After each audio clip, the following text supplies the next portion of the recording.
Olá, pessoal! Estamos iniciando mais um episódio do nosso podcast Acessibilidade em Alta. Eu sou Gisele Ibe, a apresentadora deste podcast. Vou iniciar me descrevendo para o nosso público que tem deficiência visual, descrevendo o nosso cenário também. Eu sou uma mulher de pele clara, cabelos castanhos escuros, estão mechados, com mechas loiras, estou morena iluminada. Também tenho olhos castanhos escuros, estou usando um óculos de grau com armação tom lilás, clarinho. Também estou usando um vestido preto de mangas curtas, bem fechado, com detalhes em branco, uma corrente dourada com um pingente de coração na cor rosé, brincos dourados, uma pulseira dourada, anel dourado, as unhas estão da cor do Acessibilidade em Alta, nossa cor temática, que é a cor roxa. Estamos num cenário onde atrás de mim são cortinas pretas, nas laterais cortinas pretas também, uma mesa na cor madeira clara, microfones, tablets, telefones, xícaras por cima da mesa na cor preta, pires pretos, copos de água. Aqui à minha direita também uma televisão com a logo da Acessibilidade em Alta, que já foi descrita para vocês em outros episódios, e também uma fita de LED azul ilumina o nosso cenário, e na minha lateral aqui ao lado direito a cor azul também em luz de canhão que vem de baixo para cima. Bom, estou aqui comigo uma convidada mais do que especial, como todas que passam por aqui neste podcast. A gente privilegia também entrevistar mulheres de força, de luta. E hoje estou com a Érica. Bem-vinda, Érica. A Érica, que é mãe atípica, também idealizadora e presidente do projeto Angelina Luz. Seja muito bem-vinda à Acessibilidade em Alta. Obrigada por aceitar nosso convite. Eu vou pedir, por favor, Érica, que tu dê um oi para o pessoal e também possa fazer uma breve audiodescrição para o nosso público que tem deficiência visual. Claro, obrigada, Gisele, pelo convite. É uma honra estar aqui com você no seu podcast. Boa noite para quem está assistindo a gente. Eu sou uma mulher branca de 1,76 m, cabelos loiros. Estou usando uma camiseta branca com a logo do projeto social nas cores vermelha, azul, verde e amarela, escrita Projeto Social Angelina Luz. Estou sem maquiagem, sem batom, com as unhas cor salmão e muito feliz de estar aqui com a Gisele. Muito obrigada, Érica. Bom, então vamos ao que interessa. Vamos te ouvir, vamos conhecer tua história, tua trajetória de vida e o que te traz até aqui, que é toda essa luta na área da pessoa com deficiência, mais especialmente na área da neurodiversidade. Eu quero que tu fale para o pessoal, para que todos possam te conhecer, um pouco sobre a tua história como mãe atípica, quem é a tua filha, que nós já conhecemos, mas nosso público ainda não conhece, a Angelina, como vocês descobriram o diagnóstico do autismo e como vem sendo essa inserção da Angelina na sociedade, nas escolas, na educação, todas as dificuldades que tu passa também, até chegar o momento de idealizar o projeto Angelina Luz. Claro. Então, Angelina hoje é uma doce menina autista, nível 2 de suporte, uma criança que ela ainda é verbal, só que não funcional. Lá quando a Angelina tinha 1 ano de idade, chegou para mim o diagnóstico dela. É uma criança diagnosticada desde 1 ano de idade. A Angelina sempre foi uma bebê muito risonha. Muito risonha. Dizem que os autistas não têm... Eles não trocam, né, o olhar. Expressões, alguns níveis. Alguns níveis. É que não são todos, porque não existe nenhum autista igual ao outro, Exato. Né? São indivíduos totalmente diferentes, mesmo que tenham o mesmo transtorno. Então, a Angelina era uma bebê que me olhava nos olhos quando eu amamentava. Era uma bebê que me olhava e brincava comigo na banheira enquanto eu banho. E eu sempre digo que a minha filha, com 8 meses de idade, eu ninei ela para dormir. Coloquei a Angelina para dormir com 8 meses de idade, e no outro dia a Angelina já acordou outra criança. Aquela Angelina que eu coloquei para dormir, faltando 2 dias para fechar 8 meses, eu nunca mais encontrei. Porque daquela bebê risonha, já não tinham mais sorrisos, os olhos dela já não procuravam mais os meus a partir ali dos 8 meses de idade.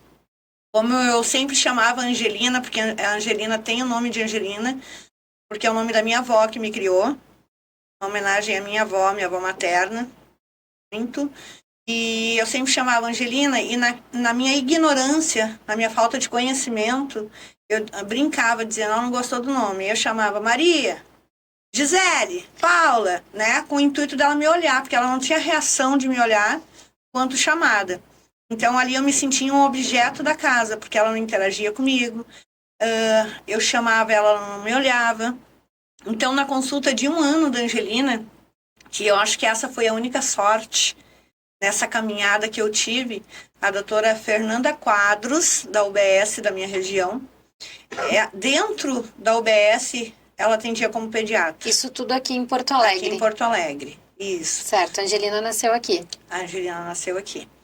E fora do posto de saúde, ela era neuropediatra. Então, ela já tinha conhecimento no transtorno do espectro autista. E já se desconfiava, Érica? Tu já havia pensado sobre o transtorno? Não tinha desconfiado. Não. Outras coisas passavam pela tua cabeça? Eu achei que minha filha, ela tinha outro tipo de deficiência.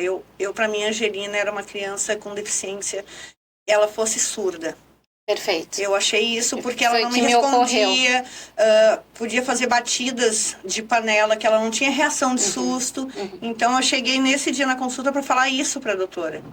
Né? Olha, eu acho que a minha filha ela tem a deficiência auditiva.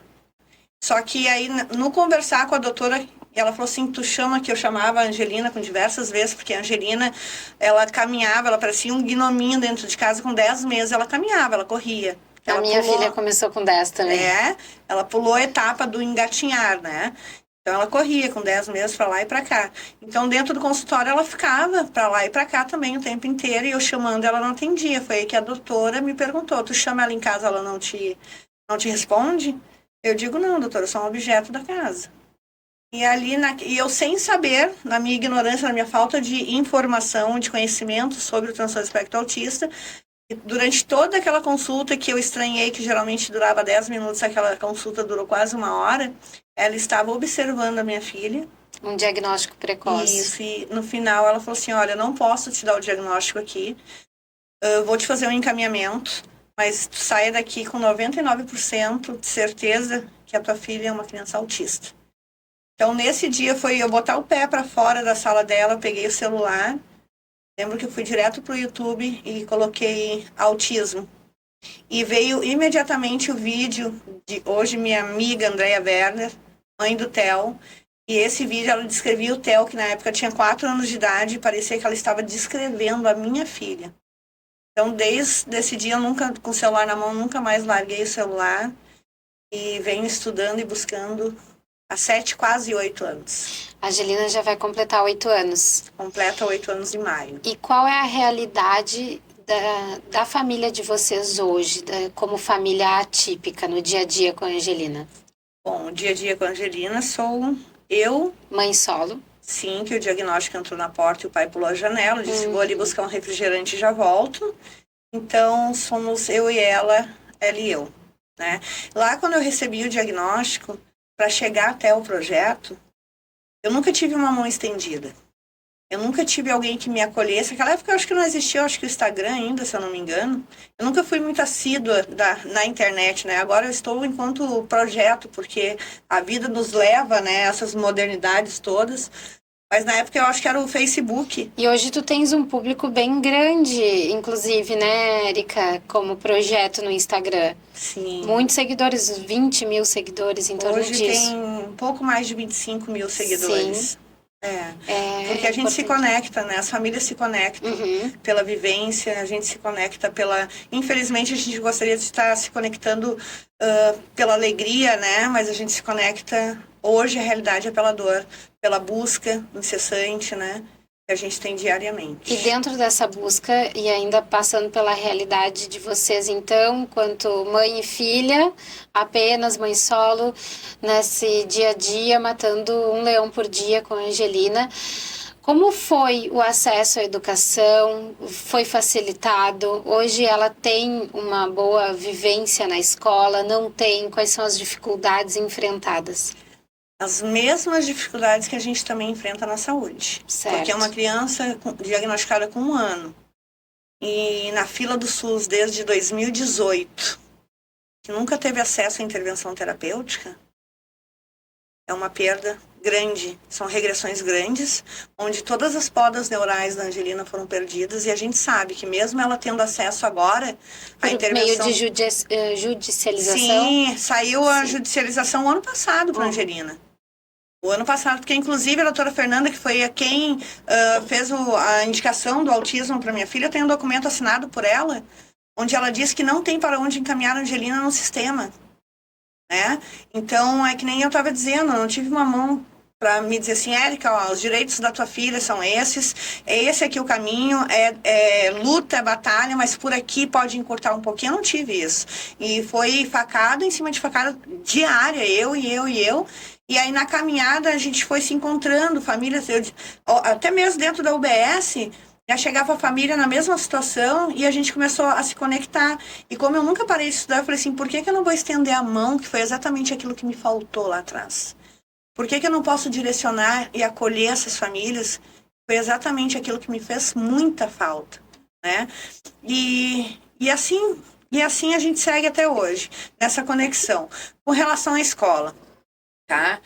A gente tem uma problemática gigantesca com a educação inclusiva, né?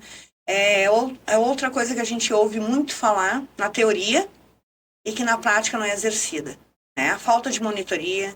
Agora tem isso porque tem monitores aí para serem nomeados e não são, e mesmo que fossem nomeados, eles não iam tapar 5% da necessidade da população. Sim. Sabe? Sim. E isso não é uma coisa nova. E tem que parar de relacionar a pandemia, porque tudo se relaciona à pandemia.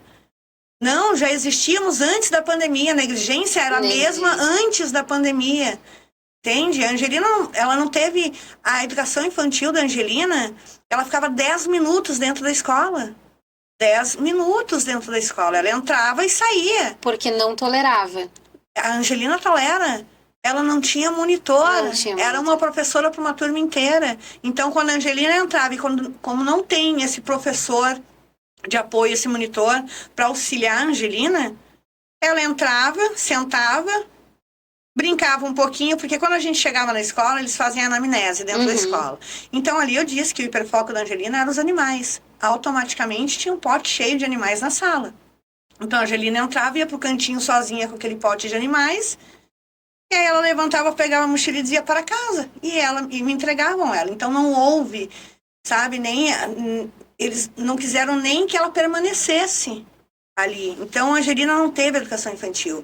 Então, após muitos episódios dentro da educação infantil, mandaram a Angelina para uma escola especial de Porto Alegre. Tá. Né?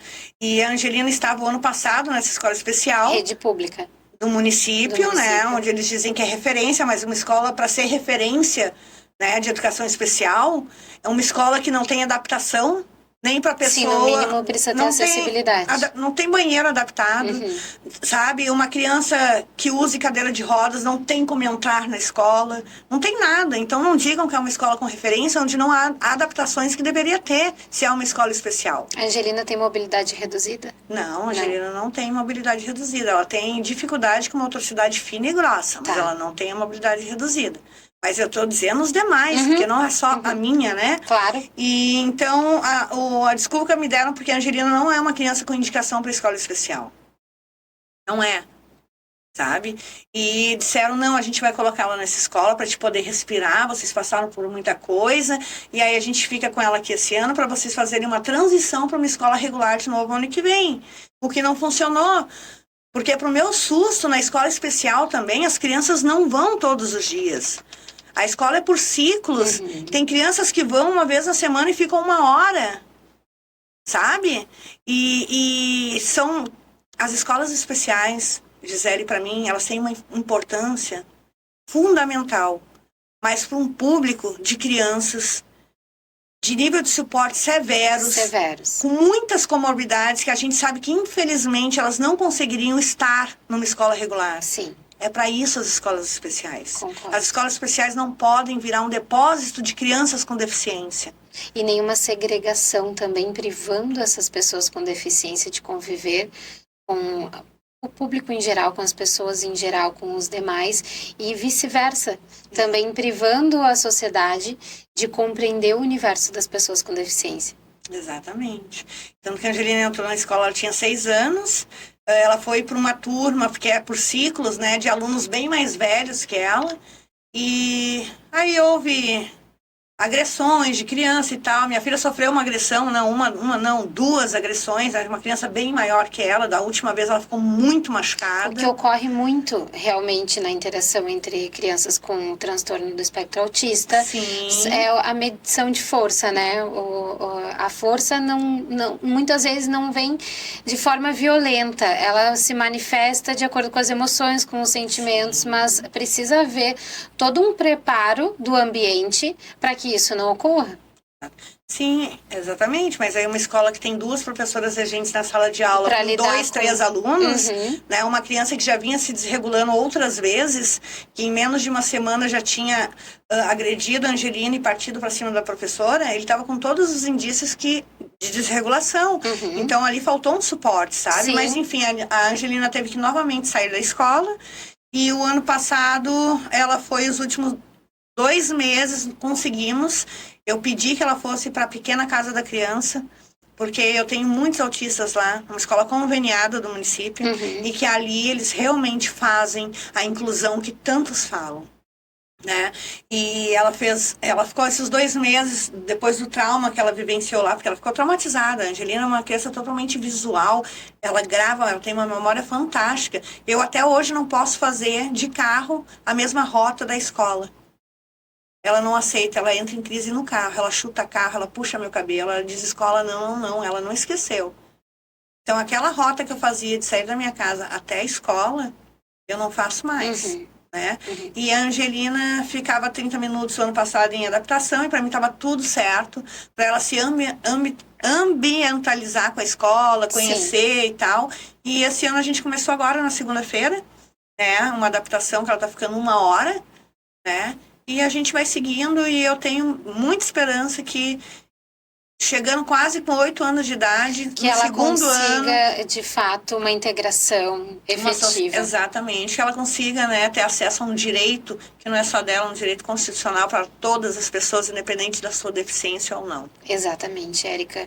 Concordo com as tuas palavras, com a tua colocação sobre a educação inclusiva. E ainda nessa linha, foi o que te motivou também a protagonizar o seminário sobre educação inclusiva em Porto Alegre? Sim, o ano passado nós realizamos, o projeto Angelina Luz realizou no plenário Na Terra, na Câmara, o primeiro seminário de educação inclusiva. Contamos aí com a doutora Fabiana Munhol, profissionais da área especializados, né? Chamamos professores, monitores, famílias, todos, sim. A educação inclusiva na perspectiva da inclusão das crianças com deficiência intelectual ou de todas as deficiências? Todas as deficiências. Certo. Todas as deficiências, porque a gente sabe que são lá. Inúmeras adaptações e extremamente diferentes umas das outras, manejo diferente. Exatamente. Exato. E como foi a realização do seminário? Tem previsão de nova edição? Vai continuar acontecendo? Vocês tiveram resoluções do seminário? Tivemos, e super positivas, né? Foi um seminário que a gente está tendo muito pedido quando é que vai ser o segundo. Então, nós já temos a data marcada do segundo seminário de educação inclusiva, que é dia 13 de abril desse ano, no mês aí, né, da conscientização, né, do autismo, que dia 2 de abril é o Dia Mundial da Conscientização. Sim. Então, aí tem todo um mês, né, que eu digo que é quando a gente passa a existir, de certa forma, né? Sai daquela invisibilidade, porque eu digo sempre, né? Só lembram da gente no dia 2 de abril. Parece um livro. Dia 2 de abril eles abrem o livro, no dia 13 eles fecham e passam os 364 dias do ano na invisibilidade, na luta, na negligência. E tudo isso que a gente vive há anos. E que perdura, se perpetua. E se não são os pequenos movimentos que a gente ainda consegue fazer, que projetos como o próprio projeto Angelina Luz consegue fazer, infelizmente a gente não consegue observar um movimento governamental em prol das pessoas com deficiência. Ainda é um segmento extremamente escanteado e que precisa de representatividade. Por isso essa busca, essa luta incessante pela garantia dos nossos direitos, mas mais do que isso, pela garantia da nossa dignidade, para que a gente possa, de fato, se desenvolver na vida em sociedade enquanto pessoas com deficiência, né, Érica? Exatamente. E famílias de pessoas com deficiência, enfim. Mas, então, o seminário tem previsão para acontecer nesse ano ainda. Isso, dia 13 de abril. 13 Estamos de abril. procurando, precisamos de parcerias. Faz o pessoal que pedido, quiser vir com a gente, né, nessa união, nessa parceria, porque nós precisamos educar o município, o nosso estado, né, com esse tema que é de anos, né, falar sobre as práticas da educação inclusiva, como fazer, e nada melhor do que um autista falando sobre isso. Então, para o nosso segundo seminário da educação inclusiva, a gente está trazendo o Marcos Petri, que é um autista que a mãe dele, a Arlete, vem junto. Ele foi desacreditado pelos médicos, né? Os médicos disseram que ele ia viver ali só até os 2 anos, porque ele tem uma série de comorbidades gravíssimas, e é um autista que se superou, e ele viaja o Brasil e o mundo, né, fazendo a palestra sobre o autismo pela visão de um autista. E vem a Porto Alegre para o seminário, quem sabe conseguimos trazê-lo aqui no Acessibilidade em Alta. Vou contar contigo para que a gente possa articular isso e disponibilizar aqui por meio desse canal também, que a gente procura justamente produzir esse conteúdo, assim, quando tu teve o diagnóstico da Angelina, o primeiro diagnóstico, possibilidade de ter o transtorno do espectro autista, foi ao YouTube, justamente, que é essa plataforma onde a gente realiza o Acessibilidade em Alta para munir de informação. E aqui a gente faz isso, a gente produz esse conteúdo. A tua experiência hoje aqui no Acessibilidade em Alta, com certeza é uma experiência que será compartilhada entre outras mães que passam por essa mesma condição e que vão buscar por essa informação do que é o autismo, de como é lidar, mesmo que as realidades sejam diferentes, que as situações sejam diferentes. A gente sente esse acolhimento, essa empatia, quando a gente sabe que não está sozinho. E eu sei que o projeto Angelina Luz realiza com muita glória essa função de proporcionar para as outras mães atípicas, para as outras famílias atípicas, essa orientação, esse norte, essa condução. Então, eu gostaria que tu falasse um pouquinho sobre o projeto, como ele nasceu, como ele funciona hoje, como vocês estão atuando com o projeto. Sim, então o projeto nasceu nessa caminhada solitária, onde a gente começou, quando eu vi a necessidade de estar estendendo aquela mão que eu não tive. Então foram chegando famílias, muitas famílias. O projeto Angelina Luz hoje, nós acolhemos 607 famílias.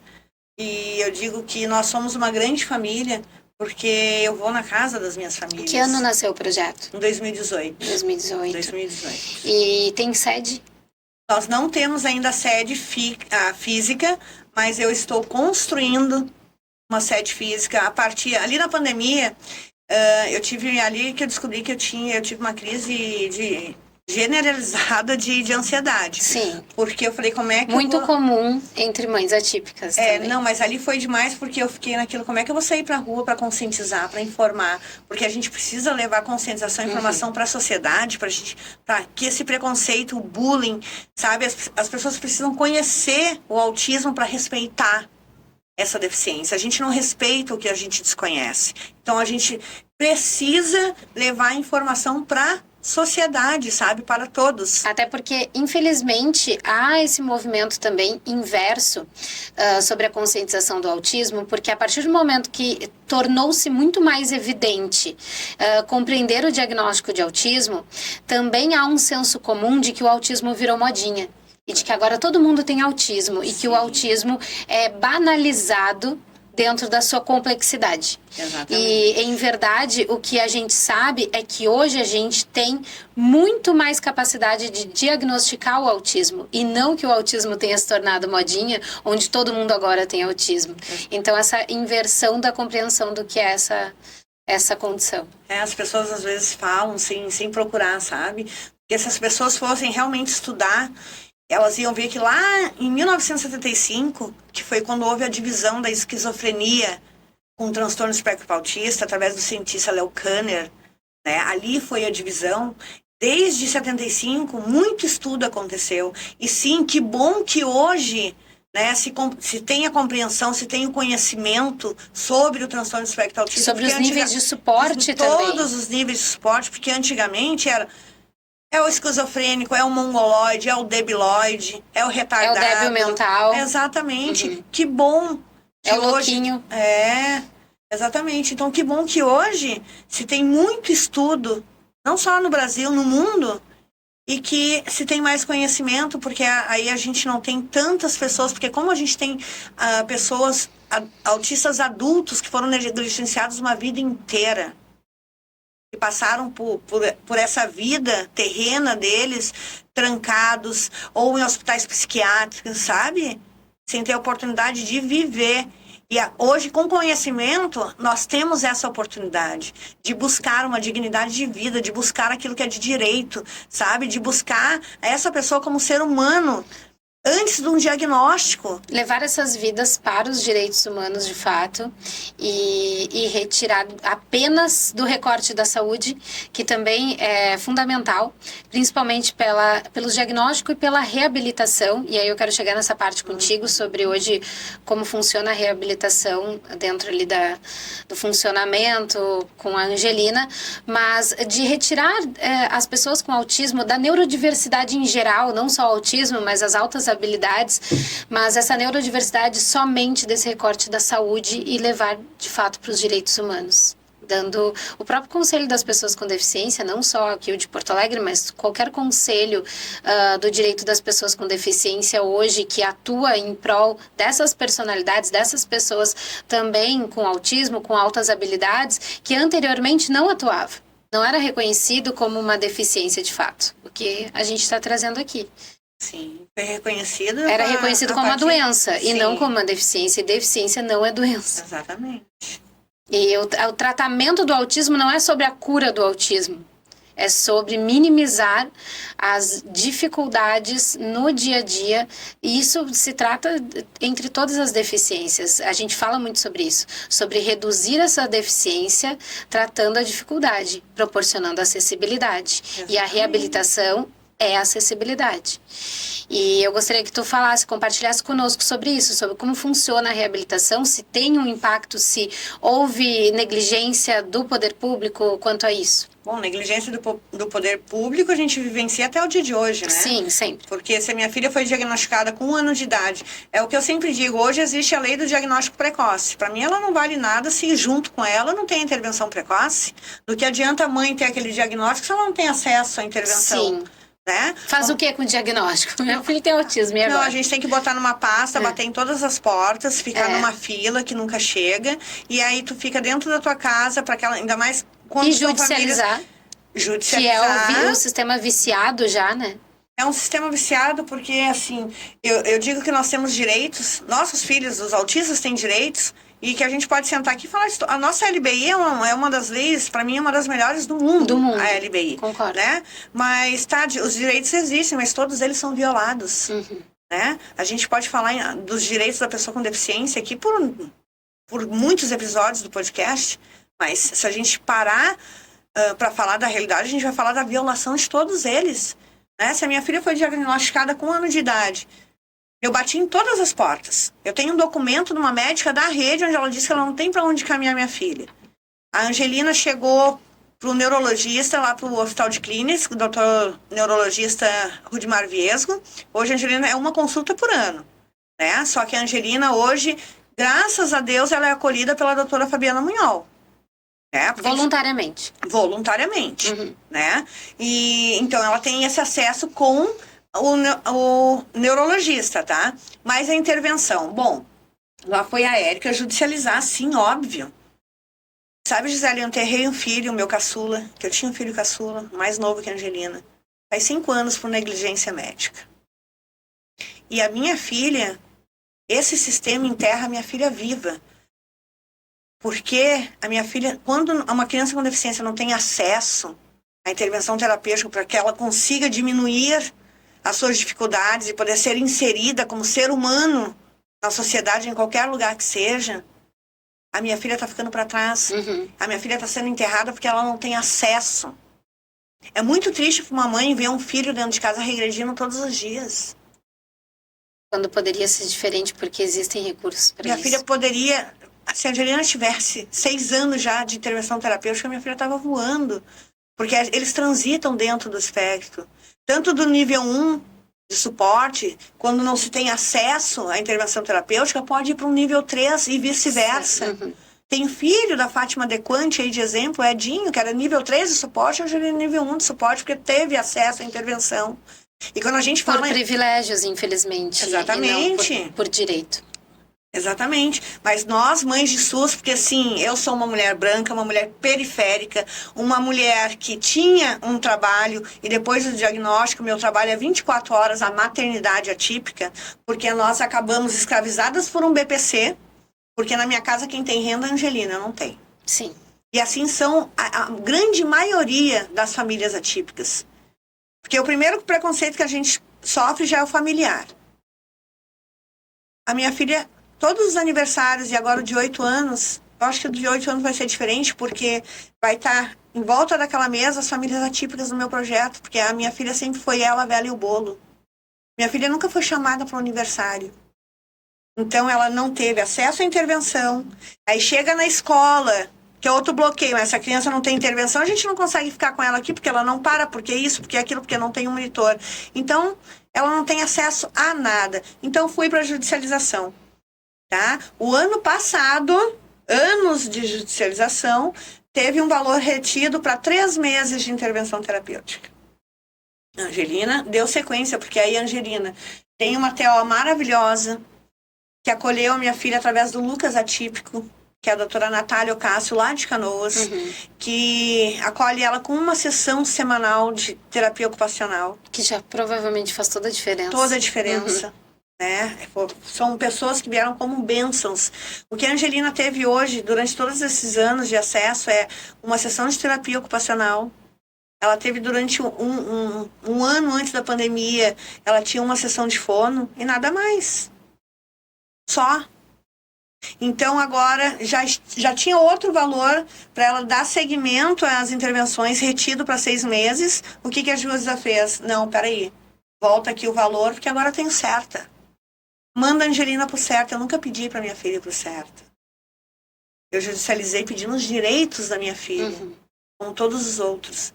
Então, desde setembro, quando a juíza teve a ideia de pegar de volta os valores e encaminhar a Angelina pro certa, nós estamos indo para março? Março. Uma criança que estava tendo semanalmente as intervenções terapêuticas está até hoje sem terapia. Porque ela entrou no CERTA desde setembro, e o CERTA, eu acho que é o lugar, o diferentão do país. Porque eles fazem avaliações que duram 6, 7 meses. Isso então não existe. Ela ainda está sob avaliação. Que avaliação é essa, minha filha diagnosticada desde um ano. Sim. Podemos entrar, percorrer o país, o Rio Grande, Porto Alegre, nas clínicas que são especializadas e capacitadas. A anamnese de uma criança dura um dia, uma sessão, no máximo 2. Depois é criança e terapeuta para evolução para plano. A minha filha teve... Porque a corrida é contra o tempo, Exatamente. De fato. Então aí ela está até hoje em avaliação. Pelo visto vai terminar lá por março só. A avaliação esporádica. Mês passado ela teve uma avaliação só. Porque não tem nenhum ano de certo, ainda já saíram 3 profissionais, então o negócio está bem complicado, né? A demanda, mas a demanda é grande. No princípio já sabia disso. Porque tem o Santana e tem o Cerepal. Exatamente. Eles sabem disso. E um certa não ia dar conta do recado. Tem que ter um certo em cada região. Exatamente. É sobre isso que estamos falando. 17 certos. Não adianta botar o certo ali mas nós estamos atendendo como? Fazendo avaliação, e depois de 7 meses de avaliação, tu espera mais 2, 3 meses, porque eles têm que se reunir para fazer o PTI. Eu tenho uma mãe do projeto, a Thaís, que o Oliver terminou em outubro. As avaliações, até hoje não recebeu o PTI, olha quantos meses fazem. E o projeto atua orientando essas mães? Sim. Dando assistência para essas mães? Assistência jurídica, nós damos dentro do projeto. Se a gente estiver aqui junto, eu acompanho. Nós damos todo... É acolhimento, é direcionamento. Atua somente em Porto Alegre? Nós temos famílias de toda a região metropolitana. Metropolitana? Sim. Tá. Isso é importante, Érica, porque fica também essa referência, né? como suporte para as famílias atípicas, principalmente para as que hoje não sabem para onde correr. Projetos da sociedade, do terceiro setor, são o que realmente conduzem essas pessoas ao caminho certo, ou pelo menos pela busca dos seus direitos. Porque a gente está falando aqui de um lugar de pessoas hoje mais esclarecidas, mas muitas vezes, principalmente quando a gente fala de famílias periféricas, quando recebe um diagnóstico desses, não há o esclarecimento Não, ela do que chega pra fazer, mim de como assim, fazer. Érica, o médico disse que meu filho tem uma ponta de autismo. Ah, bom. Ponta de autismo. A pediatra disse que ele tem 3 anos, não fala que é normal, cada um tem seu tempo. É cada coisa surreal que chega pra gente. Chega ali pra mim. E que são vidas que não podem ser deixadas para trás. Não. A gente realmente tem uma perda extremamente significativa no desenvolvimento dessas pessoas quando não funciona a reabilitação da forma correta, quando a gente não tem o diagnóstico ainda da maneira como deveria ser. E a gente sabe que existem recursos para isso. É isso que indigna, né, Érica? A gente sabe que tem recursos, mas ainda é um segmento muito hostilizado. Enquanto se hostiliza esse segmento, a gente perde vida.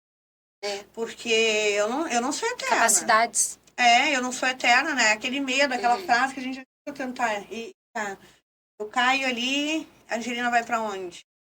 Vai ser recolhida por quem? Né? Vai para um hospital, uma ala psiquiatra, talvez, para ficar recebendo medicação? Como é que vai ser?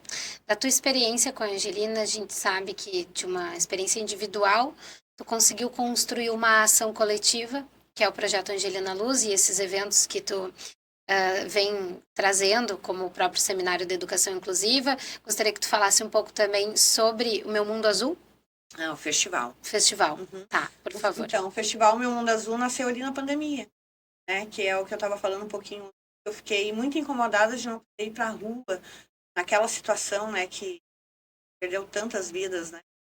Então, eu dentro de casa, eu peguei papel e caneta e comprei a música. Foi a música Meu Mundo Azul, né? Que a gente tem como padrinho Serginho Moá, Tonho Coco. Vamos colocar... Eu fiquei pensando como é que eu vou alcançar o maior número de pessoas. Levar uma mensagem sem sair de casa. Sem poder ter contato, sabe? Eu digo a música. Lápis, papel, caneta. Tonho Croco é meu vizinho. Eu digo, Tonho, pega a viola, É um puxa querido. aí, é um amado. E ali veio a música Meu Mundo Azul, que foi, inclusive, a música mais tocada no Brasil no dia 2 de abril daquele ano.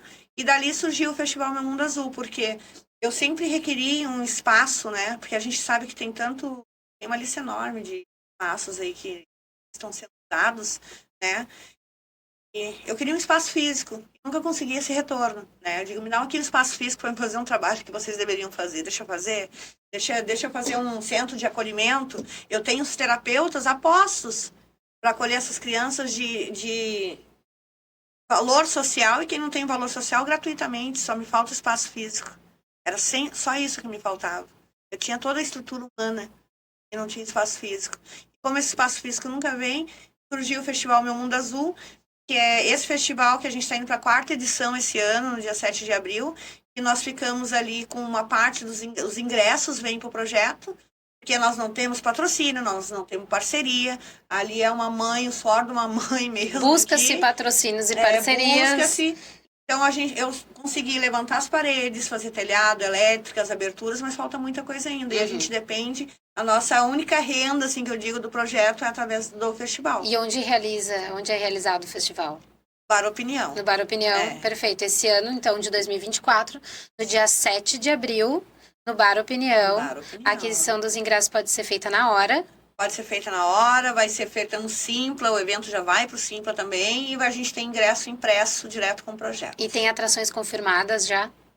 Mas ainda é segredo. É segredo, não vou dar spoiler, mas já fica o convite, save the date, salvem a data, porque não adianta só a gente falar sobre a causa, simpatizar com a causa, mas é preciso atuar, é preciso que a gente some a causa também, e esses festivais, movimentos, ações coletivas são indispensáveis, porque é a partir deles que realmente a gente viabiliza muita coisa para essas famílias, para essas pessoas, que são pessoas. É o que a gente sempre fala aqui, acima de tudo, né? Não somos o PCD ou as PCDs, somos pessoas. E também temos a especificidade das deficiências, que são várias, né, Érica?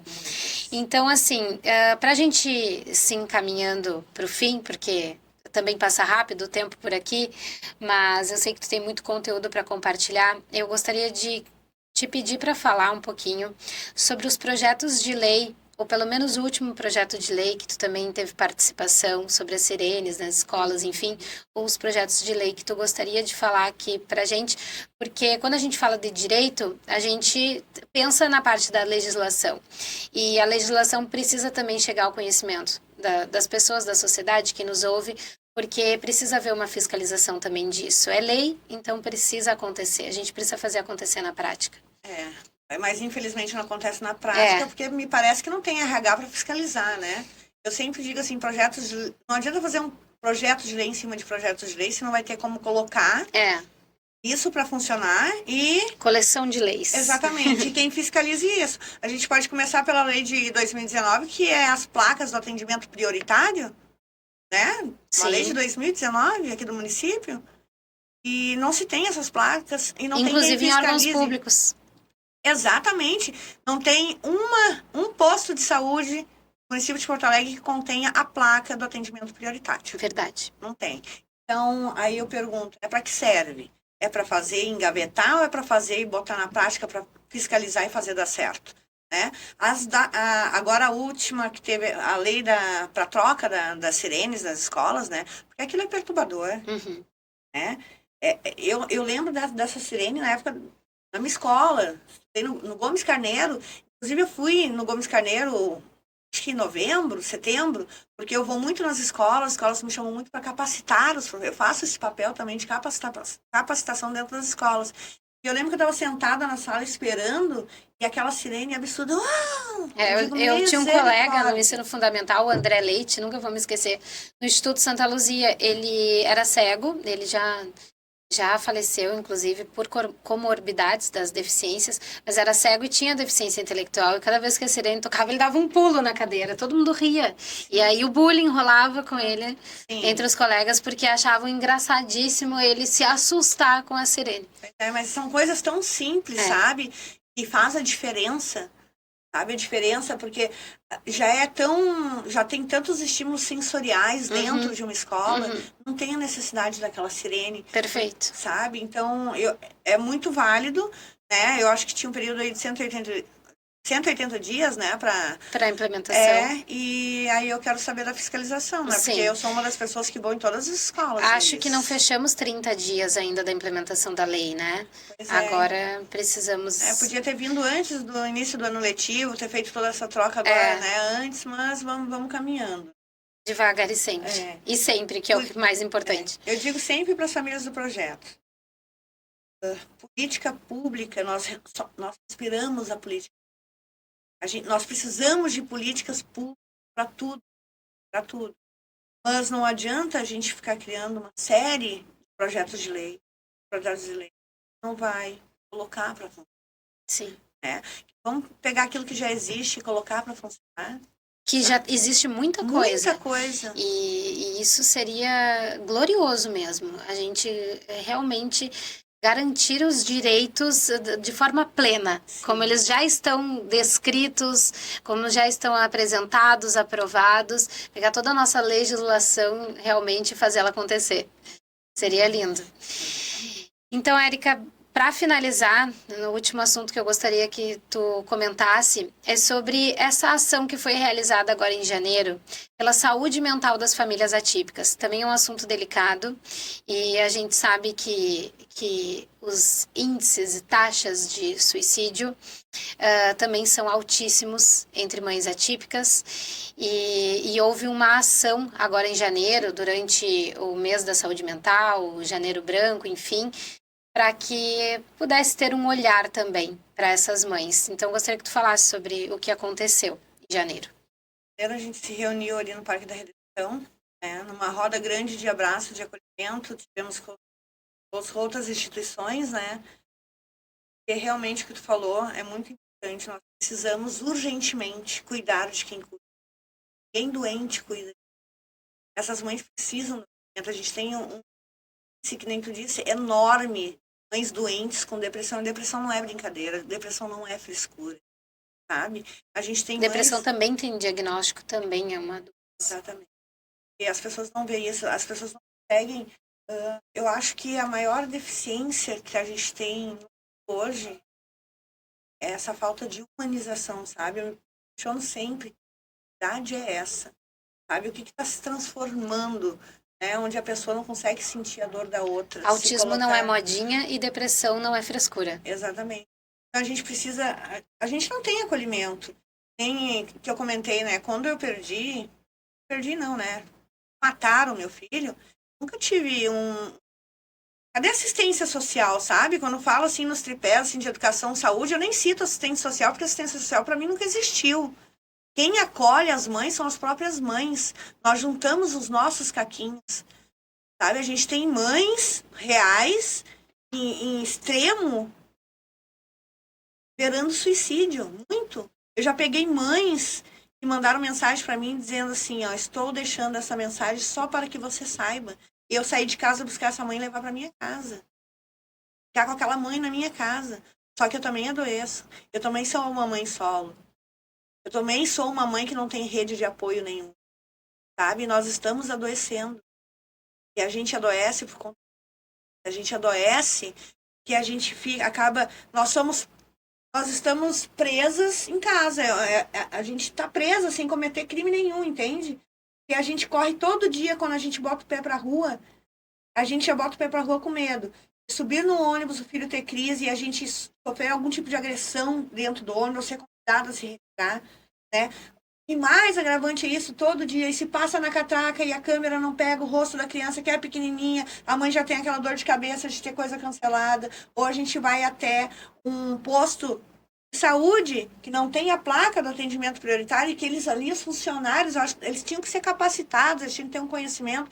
Chega ali e diz, olha, meu filho tem direito ao atendimento prioritário e não se tem o direito, sabe? Então, é luta em cima de luta. Todo santo dia a gente adoece. A gente adoece porque antes da mãe atípica, a gente é mulher. Mesmo que a gente tenha... A gente não consegue fazer uma unha, fazer um cabelo. A gente não consegue sentar com alguém para conversar, sabe? A gente não consegue dizer assim, ó, hoje eu vou 1 hora na esquina sentar. Adoece a gente. A gente precisa urgente, isso já tinha que acontecer, um acolhimento para essas famílias. Nós estamos perdendo mães. Perdemos há pouco tempo vidas, sabe? Há pouco tempo a gente teve. E outro episódio que acaba virando estatística da mãe que matou o filho e se matou. Assim como a gente teve o episódio da mãe Ana Paula. E ninguém sente a nossa falta. A Ana Paula morreu dentro de casa. O filho dela, autista de 6 anos, ficou comendo restos de comida da casa. A mãe em decomposição por 12 dias, ninguém sentiu falta daquela mãe. A escola não sentiu falta. O vizinho, eles se incomodaram pelo mau cheiro do corpo. Entende? Ninguém sente a nossa. E a gente precisa acolher essas famílias. E as mães estão doentes. Então, quando uma mãe chega em algum lugar, o estopim dela explode, eu compreendo aquela mãe. Claro que sim. Não existe outra razão por trás disso maior do que a própria dor. Dessa situação, dessa condição de viver visível numa sociedade. E é comprovado que as mães atípicas têm um nível de estresse, né, equivalente a um soldado em campo de guerra. Isso é verídico. Isso é verídico. E outra coisa, a gente não consegue acesso à saúde. É uma mãe solo, consegue ir no posto, não consegue ir no ginecologista, porque o ginecologista não quer atender a mãe com a criança na sala. O dentista não quer atender com a criança na sala. Então, as mães, sequer quando as mães vê, elas já estão doentes, estágio tão avançado que a gente perde aquela mãe. Sim. Sabe? Tem que ter alguma coisa que acolha essas mães, que essas mães tenham acesso à saúde. Sabe? Um mutirão, alguma coisa tem que acontecer. Aquilo que a gente sabe, que é muito óbvio, muito lógico, que é a rede de apoio. Mas e onde está essa rede de apoio? como consolidar essa rede de apoio. E, finalmente, projetos sociais são a mínima base para essas mulheres, para essas famílias, que normalmente a gente fala em famílias, porque a gente precisa reconhecer todas as formas de família, mas em que sua maioria são mulheres e mães solo. Isso a gente sabe que também é fato. Nós temos pais solos também, sabia? Sim. Mas em sua maioria são mulheres. Mas independente de qualquer coisa, somos pessoas, somos seres humanos. Todas essas vidas importam muito e precisam ser valorizadas. Érica, com essa fala que não é das melhores que nós gostaríamos de trazer, mas é uma realidade que a gente precisa tocar. E uma das funções desse projeto aqui, do Acessibilidade em Alta, eu que tenho a deficiência visual, também tenho uma história de vida, perdi minha mãe recentemente, que também foi uma mãe que lutou muito para conquistar o meu espaço, né? Enquanto eu ainda não tinha voz, enquanto eu ainda não podia lutar, depois eu consegui, eu aprendi a lutar por mim mesma, que é também uma realidade onde as crianças que depois se tornam adultos com autismo não conseguem lutar pelos seus próprios direitos, porque infelizmente pela falta de acessibilidade lá atrás, pela falta de reabilitação, não se desenvolveram e sequer conseguem ter consciência disso.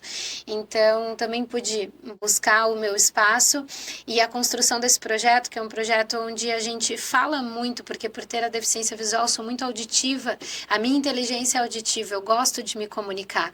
Infelizmente, a gente ainda não conseguiu patrocínio para colocar uma intérprete de Libras aqui, mas a gente tem o recurso da legenda para o pessoal com deficiência auditiva também acessar. Mas é tudo muito auditivo, muito falado. E dar voz a mulheres e a projetos e a ideias, a causas como esta, é um dos nossos objetivos. Então, a Acessibilidade em Alta está de portas abertas para a Érica, para a Angelina, para o projeto Angelina Luz e também para todas as ações que vocês estão levando adiante. Contem conosco. Muito obrigada. Quero pedir para tu te despedir do pessoal, infelizmente, mas certamente teremos outras oportunidades. Obrigada pelo convite de novo. Vou deixar aqui registrado, pessoal. E esse ano, dia 7 de abril, todo no Bar Opinião, para o nosso quarta edição do Festival do Mundo Azul, que vai ser tão linda quanto as outras. E é por uma causa maior, que esse festival é o que vai levar a gente a ter o nosso espaço físico, de poder acolher de verdade todas as nossas famílias atípicas. Obrigada, Érica. O Acessibilidade em Alta estará lá com certeza, convidamos nosso público. Peço também que compartilhem esse episódio, se esse assunto foi relevante para vocês. Se inscrevam no nosso canal Acessibilidade em Alta, nos ajuda a multiplicar essa causa.